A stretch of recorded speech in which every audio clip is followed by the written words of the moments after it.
Saudi Arabia, because it's the royal house of the Sauds, they called it Saudi Arabia, it claimed to be Jewish. So the entire Muslim world is being led by Jews. The Wahhabis, the Wahhabs, which run Qatar, claim to be Jewish. So the entire Muslim world is being led by people who claim to be Jewish. Now that in and of itself should shock you. Kazakhstan Empire, which was this region, Caspian Sea, Black Sea, Turkey, this is Europe. Kazakhstan Empire extended throughout this entire region, especially in Kiev. So that was Kazakhstan. In 851, the Kazakhstan Empire lasted from 350 to 1048, and then it shifted, but that's okay.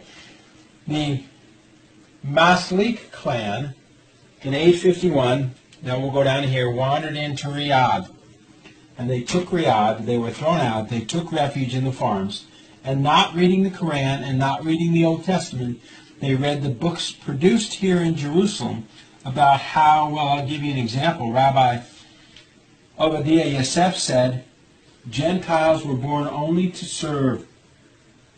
They are only born to serve those of Israel. So they just conquered and destroyed. The people, the farm he took refuge in, he killed them. And then the Saudi Arabian family killed all the farmers. And then they met the Wahhabs, which was another group. They took Riyadh again, and they declared this as the Saudi Arabia. And they ruled Saudi Arabia in clans. Now let's fast forward to modern times, because we now know that the Saudi Arabians, with these people, they were being pushed by the Russian Orthodox Church and the Muslims, and they said, no, we're Jewish, we're Jewish. Yeah, well, they don't read the Quran and they don't read the Old Testament, so they can't be nothing. But anyway, in 1914, this was the Ottoman Empire. It extended down here. And they, the Royal House of Saud, swore loyalty to the Ottoman Empire and received weapons, and they received guns. And a year later, the English came by with more weapons and more guns, and guess what? They re-swore loyalty to the British. In 1932, Standard Oil, which had the maps for all of the oil all around the world, they knew where the oil was. They started digging in Saudi Arabia.